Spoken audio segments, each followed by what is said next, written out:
Vijay TV super சிங்க புகழ் கார்த்திக் தேவராஜின் இசைக்குழுவின் நேரடி இசையில் சூப்பர் சிங்க புகழ் ஸ்ரீதர் சேனா, ஜோன் ஜெரோம், ஹாரி பிரியா மற்றும் ஜீவிதாவுடன் பிரபல நடன கலைஞர்களான அகிந்த் விஜய், வினயா சேசன் மற்றும் சுவிட்சர்லாந்தின் ஈழத்து முன்னணி நடன குழுக்களும் இணைந்து கலக்கும் மாபெரும் இசை நடன பெருவிழா தமிழ் ட்ரீம் நைட் 2026 எதிர்வரும் மார்ச் 28 மாலை 4 மணி தொடக்கம் ஜெனிவா பலேடியம் அரங்கில் இடம்பெற காத்திருக்கிறது. உங்கள் டிக்கெட்டுகளை செரோடி ஸ்தலத்தில் இப்போது முன்பதிவு செய்யுங்கள்.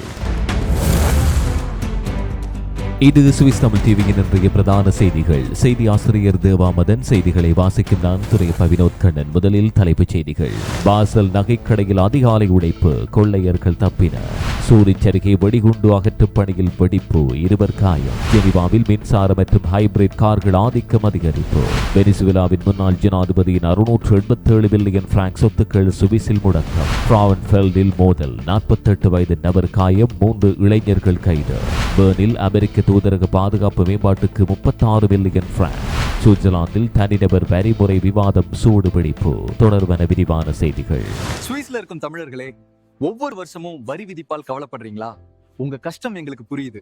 உங்க மனசுக்கு நிம்மதியான ஒரு செய்தி. சுவிட்சர்லாந்து தமிழர்களின் வரிச்சுமையை குறைக்கும் சிறந்த நிறுவனமாக PR த்ரோய்கேன் GmbH தெரிவு செய்யப்பட்டுள்ளது. என்ன உறவுகளே, செய்தி கேட்டீங்களா? இன்னும் எதுக்கு யோசிக்கிறீங்க? வரிச்சுமைக்கு இனி குட் பை சொல்லணும்னா இப்பவே அழையுங்கள். PR த்ரோய்கேன் GmbH.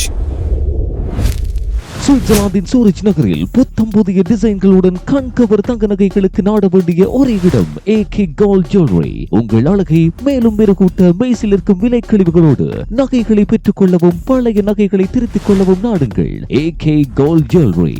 இப்போதே அழையுங்கள் 0783131 சுவிட்சர்லாந்தின் லுசர்ன் நகரின் அடையாள சின்னமாக திகழும் மரப்பாலமான கப்பேல் புரூக்கே உலகின் மிக அழகான பாலங்களின் பட்டியலில் இடம் பிடித்துள்ளது. சர்வதேச வாழ்க்கை முறை இதழான டைம் அவுட் வெளியிட்டுள்ள புதிய தரவரிசையில் உலகம் முழுவதும் மதிப்பிடப்பட்ட 19 முக்கிய பாலங்களில் இது 7வது இடத்தை பெற்றது. ரியூஸ் ஆற்றை குறுக்கே சாய்வாக நீளும் இந்த 205 மீட்டர் நீளமான நடைபாதை பாலம் லுசர்ன் நகரின் வரலாற்றையும் பண்பாட்டையும் பிரதிபலிக்கும் முக்கிய நினைவு சின்னம். 650 ஆண்டுகளுக்கு மேலான வரலாற்றை கொண்ட இந்த மரப்பாலம் வெள்ளப்பெருக்குகள், பகுதி சுருக்கங்கள், கூடவே இடிக்க வேண்டும் என்ற கோரிக்கைகள் என பல சவால்களை கடந்து இன்று வரை நிலைக்கிறது. 1993 ஆண்டு ஏற்பட்ட தீ விபத்தில் பாலத்தின் மேல் தளத்தில் அமைந்திருந்த வரலாற்று படங்களின் பெரும்பகுதி சேதமடைந்தது. இருந்தாலும் இது ஒரு மீள் உருவாக்க கதை என டைம் அவுட் குறிப்பிட்டது. தீக்கிரையான மையப்பகுதி பின்னர் மீண்டும் கட்டமைக்கப்பட்டது. பாலத்தின் இருபுற முனைகளும் அசலான வடிவில் பாதுகாக்கப்பட்டுள்ளன. அழிந்து போன ஓவியங்கள் புகைப்படங்களாக பதிவு செய்யப்பட்டிருந்ததால் அதன் வரலாற்று மதிப்பு இன்றும் நினைவில் நிலைக்கிறது.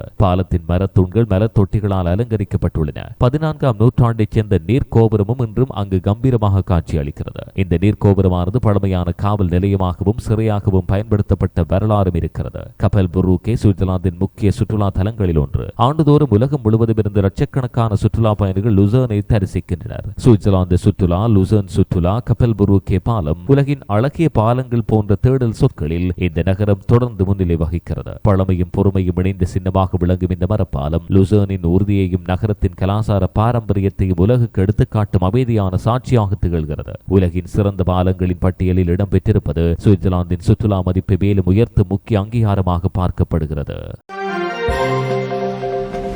சுவிட்சர்லாந்தில் இடம்பெறவுள்ள மக்கள் வாக்கெடுப்பை முன்னிட்டு தனிநபர் வரிமுறை மாற்றம் தொடர்பான விவாதம் தீவிரமடைந்துள்ளது. பல ஆண்டுகளாக முன்வைக்கப்பட்ட இந்த யோசனை திருமண அபராதம் என அழைக்கப்படும் நிலையை முடிவுக்கு கொண்டு வருவதை நோக்கமாக கொண்டுள்ளது. தற்போதைய முறையில் இருவரும் வருமானம் பெறும் திருமண தம்பதிகள் திருமணம் செய்யாமல் இருந்தால் செலுத்த வேண்டியதை விட அதிக வரி செலுத்த வேண்டிய சூழல் உருவாகிறது. இதுவே சமத்துவமற்றதாக விமர்சிக்கப்படுகிறது. புதிய திட்டம் திருமண நிலையை பொருட்படுத்தாமல் ஒவ்வொரு நபரையும் தனித்தனியாக வரி விதிக்க வேண்டும் என்பதை கூறுகிறது. வலதுசாரி கட்சிகள் இந்த மாற்றம் பாரம்பரிய குடும்ப அமைப்புக்கு எதிரானது என எதிர்ப்பு தெரிவிக்கின்றன. கருத்து கணிப்புகளில் 53% ஆதரவு இருப்பதாக தெரிவிக்கப்பட்டாலும் வாக்கெடுப்பு தேதி நெருங்கும் போது ஆதரவு குறைந்து வருவதாக அரசியல் ஆய்வாளர்கள் கூறுகின்றனர். இதனுடன் பண பயன்பாட்டை அரசியல் அமைப்பில் உறுதி செய்யும் முயற்சிக்கு வாக்காளர்கள் ஆதரவு அளிப்பதாக தெரிகிறது. மேலும் சுவிஸ் புராட்காஸ்டிங் கார்ப்பரேஷனுக்கு செலுத்தப்படும் உரிம கட்டணத்தை குறைக்கும் முன்மொழிவு நிராகரிக்கப்படலாம் என எதிர்பார்க்கப்படுகிறது. ஆனால் ஏற்கனவே முன்வைக்கப்பட்ட மாற்று திட்டத்தின் காரணமாக அந்த கட்டணம் ஒரு அளவுக்கு குறைய வாய்ப்புள்ளது. சுவிட்சர்லாந்து வாக்கெடுப்பு, தனிநபர் வரிமுறை, திருமண அபராதம்,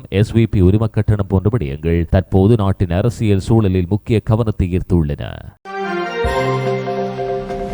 சுவிட்சர்லாந்தின் தலைநகர் பெர்னில் உள்ள அமெரிக்க தூதரகத்தை புதுப்பிக்கும் பணிக்கென 36 மில்லியன் சுவிஸ் பிராங்க் செலவிடப்படும் என அமெரிக்க அரசு உறுதிப்படுத்தியுள்ளது. இந்த புதுப்பிப்பு திட்டமானது பெரும்பாலும் பாதுகாப்பு ஏற்பாடுகளை வலுப்படுத்துவதற்காக மேற்கொள்ளப்படுவதாக தெரிவிக்கப்பட்டுள்ளது. திட்டத்தின் கீழ் தூதரக வளாகத்தில் வெளிப்புற ஒளியமைப்பு மேம்படுத்தப்படும். மேலும் புதிய காவல் நிலைய கூடம் அமைக்கப்படுவதோடு பாதுகாப்பு வேலைகள் பலப்படுத்தப்படுகின்றன. கூடுதலாக ஒரு புதிய பவிலியன் கட்டிடமும் நிர்மாணிக்கப்பட உள்ளது. உலகளாவிய பாதுகாப்பு சூழ்நிலையை கருத்தில் எடுத்து மேற்கொள்ளப்படும் முன்னெச்சரிக்கை நடவடிக்கையாக இந்த பணிகள் பார்க்கப்படுகின்றன. சில உள்ளூர் குடியிருப்பாளர்கள் கட்டுமான பணிகளால் இடையூறு ஏற்படும் என கவலை தெரிவித்துள்ளதாக ஊடகங்களில் செய்திகள் வெளியாகின. இருப்பினும் பெர்ன் நகர நிர்வாகம் இதுவரை எந்த அதிகாரப்பூர்வ எதிர்ப்பையும் பதிவு செய்யவில்லை என விளக்கியுள்ளது. இந்த நிலையில் கண்டோன்ஸ் போலீசாய் பெர்ன் தற்போது நகரில் உள்ள பல தூதரகங்களுக்கு பாதுகாப்பு வழங்குவதில் கடுமையான பணிச்சுமை எதிர்கொண்டு வருவதாக தெரிவித்தது. யுக்ரைன் மற்றும் காசா போர்கள் மேலும் ஈரானில் நிலவும் அரசியல் பதட்டம் ஆகிய காரணங்களால் ஐரோப்பா முழுவதும் பாதுகாப்பு முன்னெச்சரிக்கை நடவடிக்கைகள் அதிகரிக்கப்பட்டன. பெர்ன் நகரில் பல நாடுகளின் தூதரகங்கள் ஒன்றுக்கொன்று மிக அருகாமையில் அமைந்துள்ளன. இதனால்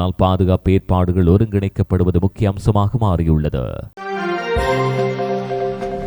மார்ச் 8ஆம் தேதி இடம்பெறவுள்ள மக்கள் வாக்கெடுப்பில் காலநிலை நிதி திட்டம் நிராகரிக்கப்பட வாய்ப்பு அதிகரித்துள்ளதாக சமீபத்திய கருத்து கணிப்புகள் காட்டுகின்றன. சுற்றுச்சூழல் பாதுகாப்பு மற்றும் காலநிலை மாற்றத்தை கட்டுப்படுத்தும் நோக்கில் முன்வைக்கப்பட்ட இந்த திட்டம் நாட்டின் மொத்த உள்நாட்டு உற்பத்தி மதிப்பின் குறைந்தபட்சம் 0.5% 2030ஆம் ஆண்டு வரை ஒதுக்க முன்மொழிகிறது. இது ஆண்டுதோறும் பல பில்லியன் பிராங்க் முதலீடாகும். மொத்தமாக இது 8 பில்லியன் சுவிஸ் பிராங்க் வரை செல்லக்கூடும் என மதிப்பிடப்படுகிறது. ஆனால் தற்போதைய கணிப்புகள் 30%க்கும் குறைவான ஆதரவை இருப்பதை வெளிப்படுத்துகின்றன. குறிப்பாக சுவிஸ் பீப்பிள்ஸ் பார்ட்டி ஆதரவாளர்களில் 93% இந்த முன்மொழிவுக்கு எதிராக உள்ளனர். அதேபோல் FDP தி லிபரல்ஸ் கட்சி ஆதரிப்பவர்களில் 90% எதிர்ப்பு தெரிவிக்கின்றனர். முந்தைய கருத்து கணிப்புகளோடு ஒப்பிடும்போது ஆதரவு தொடர்ந்து குறைந்து வருவது கவனிக்கத்தக்கது. நகரங்களில் வசிப்பவர்கள் மற்றும் உயர்கல்வி பெற்றவர்கள் இந்த திட்டத்துக்கு அதிக ஆதரவு அளிப்பார்கள் என எதிர்பார்க்கப்பட்டாலும் அந்த பிரிவினரில் கூட சுமார் 60% எதிராக வாக்களிக்க தயாராக இருப்பதாக தகவல்கள் வெளியாகின. சுவிட்சர்லாந்து காலநிலை கொள்கை, கார்பன் குறைப்பு நடவடிக்கைகள், சுற்றுச்சூழல் முதலீடு போன்ற விடயங்கள் தேசிய அரசியல் விவாதங்களில் முக்கிய இடம் பெற்றுள்ளன.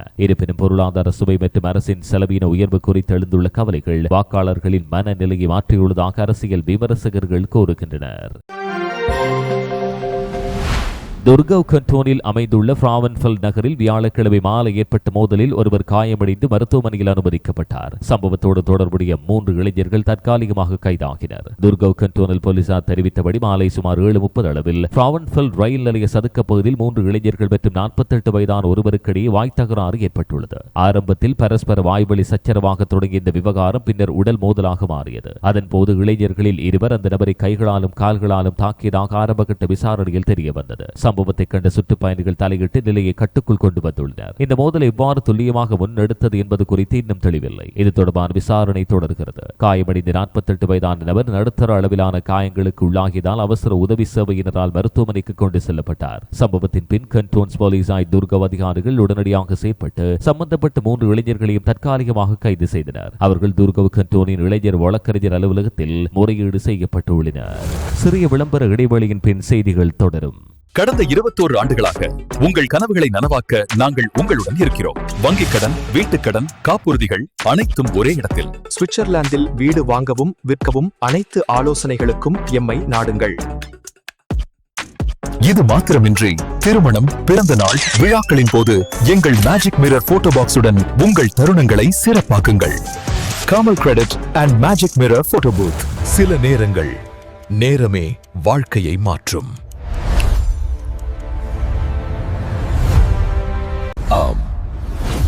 SMTS ஜுவல்லரி சுவிட்சர்லாந்தில் தமிழர்களுக்காக முதன்முறையாக வழங்கும் சீட்டெழுப்பு.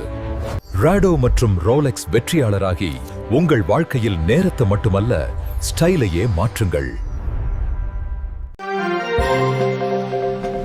சுவிட்சர்லாந்தில் தொலைபேசி மூலம் இடம்பெறும் நம்பர் ஸ்பூஃபிங் எனப்படும் மோசடி சம்பவங்கள் அதிகரித்து வருவதாக ஜெனீவா கண்டோனல் காவல்துறை எச்சரிக்கிறது. இந்த முறையில் குற்றவாளிகள் தொலைபேசி அழைப்பின் போது திரையில் தோன்றும் எண்ணை போலியாக மாற்றி அது நம்பகமான நிறுவனம் அல்லது அதிகாரப்பூர்வ அலுவலகத்திலிருந்து வரும் அழைப்பாக தோன்றும் வகையில் தந்திரம் செய்கின்றனர். தற்போது ஜெனீவா காவல் மையத்தின் அதிகாரப்பூர்வ தொலைபேசி எண் குற்றவாளிகளால் தவறாக பயன்படுத்தப்பட்டு வருவதாக அதிகாரிகள் எச்சரிக்கின்றனர். இதனால் பொதுமக்கள் குழப்பமடைந்து உண்மையான காவல்துறை அழைப்பாக நம்பி தகவல்களை பகிரும் அபாயம் உள்ளது. ஜெனீவா போலீஸ் வெளியிட்ட அறிவிப்பில் எந்த சூழ்நிலை சூழ்நிலையிலும் தொலைபேசி மூலம் தனிப்பட்ட அல்லது வங்கி தொடர்பான நுணுக்கமான தகவல்களை வழங்க வேண்டாம் என வலியுறுத்துகிறது. குறிப்பாக அடையாள அட்டை எண்கள், வங்கிக் கணக்கு விவரங்கள், கடவுச்சொற்கள் போன்ற தகவல்கள் மோசடிக்காரர்களின் முக்கிய இலக்காக உள்ளன. சுவிட்சர்லாந்து தொலைபேசி மோசடி, நம்பர் ஸ்பூஃபிங் எச்சரிக்கை, ஜெனீவா காவல்துறை அறிவிப்பு போன்ற விடயங்கள் தற்போது பொதுமக்கள் கவனத்துக்கு கொண்டு வரப்பட்டுள்ளன. சந்தேகத்துக்கிடமான அழைப்புகள் வந்தால் உடனடியாக அழைப்பை நிறுத்தி சம்பந்தப்பட்ட நிறுவனத்தின் அதிகாரப்பூர்வ எண்ணை தனியாக தேடி தொடர்பு கொள்ள வேண்டும் என்று காவல்துறை அறிவுறுத்தியது. டிஜிட்டல் தொழில்நுட்ப வளர்ச்சியோடு மோசடி முறைகள் மாற்றமடைந்து வருவதால் பொதுமக்கள் எச்சரிக்கையோடு நடந்து கொள்ள வேண்டியது முக்கியம் என அதிகாரிகள் மீண்டும் நினைவூட்டுகின்றனர்.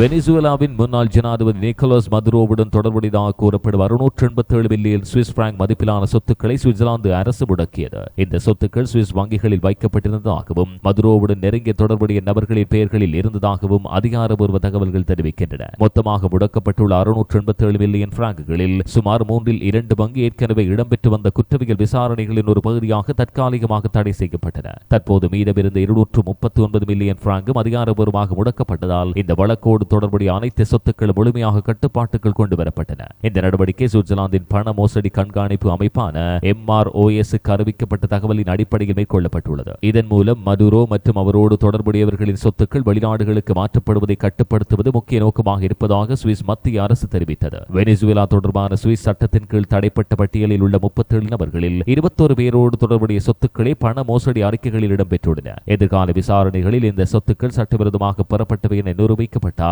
அவை வெனிசுவேலா மக்களுக்கு திருப்பி வழங்கப்படும் வாய்ப்பு உள்ளது என சுவிட்சர்லாந்து வெளியுறவு அமைச்சகம் தெரிவித்துள்ளது. வெளிநாட்டு அரசியல் தலைவர்களின் சந்தேகத்துக்கிடமான சொத்துக்களை முடைக்கும் சுவிட்சர்லாந்தின் சட்டத்தின் கீழ் இந்த நடவடிக்கை முன்னெச்சரிக்கை முயற்சியாக பார்க்கப்படுகிறது. சர்வதேச அளவில் பண மோசடி மற்றும் ஊழல் எதிர்ப்பு நடவடிக்கைகளில் சுவிட்சர்லாந்து கடைபிடித்து வரும் கடுமையான நிதி கண்காணிப்பு கொள்கையின் ஒரு பகுதியாக இந்த முடக்கம் மதிப்பிடப்படுகிறது.